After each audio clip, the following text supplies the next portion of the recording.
So Adobe Photoshop and Adobe Firefly are now working together in the latest beta version of Photoshop, and well, everything's about to change. Artificial intelligence is going to affect the way photographers work and produce images. That's just a fact. We're not just talking about smarter selection tools, our automated portrait enhancements, our content-aware fill. This goes way beyond that. And I think it's only the beginning. Now, if you want to try out this version of Photoshop, just download it from your Creative Cloud account.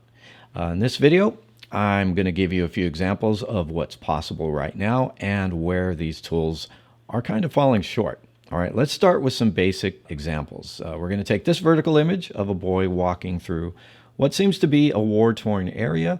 There's not a lot of information on the left and right sides of this image, and if I want to add some more context and make the image fit neatly into a square format, I can do that pretty easily. So the first thing we're going to do is extend the canvas to make it square. Then I'm going to select the left side and just hit generate.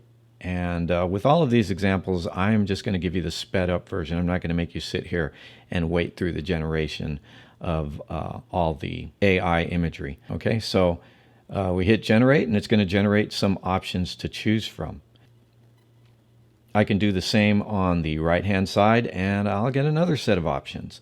And if I don't like those, I can just keep generating more. Now, keep in mind that this information that we're generating here, these new areas of the image, were not present in the image before.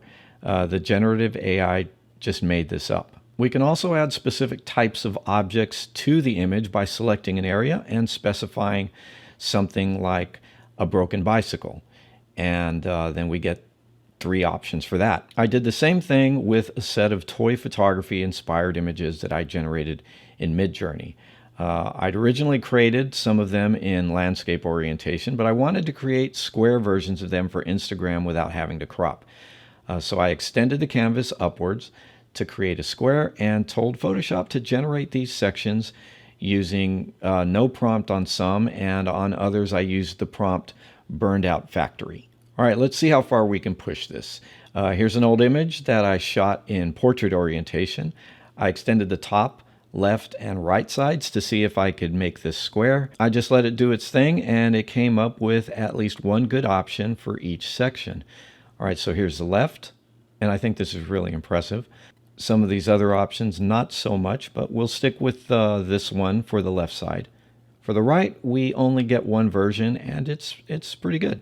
Then on the top, it did a good job there too. So, imagine you're in a situation where you have this really good shot, but you or your client wished you had a zoomed out version or something in a different aspect ratio. Photoshop's generative AI can make up for the image information that wasn't there in your original image. All right, now let's take a look at one of my basic standing studio type shots. Notice that there is a key light and a couple of rims/hair lights, one on each side. And these are subtle, but they're there. I use a selection tool to draw a circle around the model's top and ask Photoshop to generate a red tank top to replace the shirt. And here are the 3 results. All right, so this first one is okay. And it's impressive because it created the new top and it rearranged the arms. Not that I wanted that, but that's okay. I like how it maintained the rim light effect. These other options were kind of weird. This one is strange, and look at the hands. And, I can't tell exactly how many fingers our model now has, but I think it's a lot more than she showed up with. All right, finally, this one, a lot of skin showing. Okay, now, this is a weird thing. Photoshop refuses to generate parts of an image for me sometimes when a photo is, in my opinion, more modest than what you're seeing here. But here it actually generates a more revealing photo when I didn't even ask for that. So I really don't know how Photoshop is determining when user guidelines are being broken or exceeded, but it gets to do what it wants to do, apparently. All right, so speaking of which, I can take a nude image from one of my ebooks, and I'm censoring it here because this is YouTube, but I can take this otherwise nude image and ask Photoshop to generate a top and a bottom. And I think what it did here was really impressive. All right, so just to keep things real, let's talk about what's not so great about this new tool.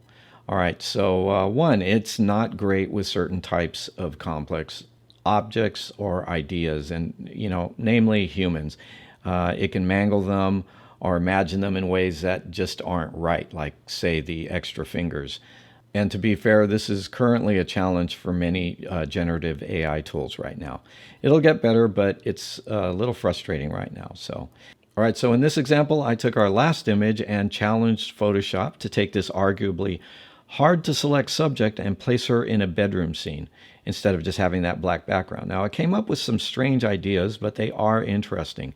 I then specified plush bedroom scene, and Photoshop balked, saying it was against their terms. Again, it's making the rules, right? So I changed the prompt from saying plush bedroom scene to fancy bedroom scene, and it proceeded to attempt to do that. Now, I didn't like the results, but it was at least interesting. Number two, Adobe's going to restrict certain types of image generation. That's what we've been talking about with some of these frustrations. But I think the problem is that Photoshop is misreading what's happening sometimes in the image. At some point, I'm going to do a separate video on how to get around these misreads, but for now, know that it is possible to find workarounds. And also, as in my previous example, it is possible Photoshop's going to come up with something more revealing than you originally intended. Number three, it can come up with some ridiculous imagery. You've already seen that, but sometimes that's fun. Number four, just remember this isn't a replacement for some of the other tools you might be used to using. Okay, so here's that studio type shot that we used before. And now on the right is my attempt to extend the background using the Firefly generative AI method. And you can really tell what it's doing here. It doesn't look realistic. Now on the right, we're using the regular old context-aware fill, and that works just great. As for artificial intelligence, I have a lot to say on the subject, and it's not limited to generative AI like what's possible with Photoshop or some of these other cool tools. I honestly think AI is going to be used to put a lot of people out of work.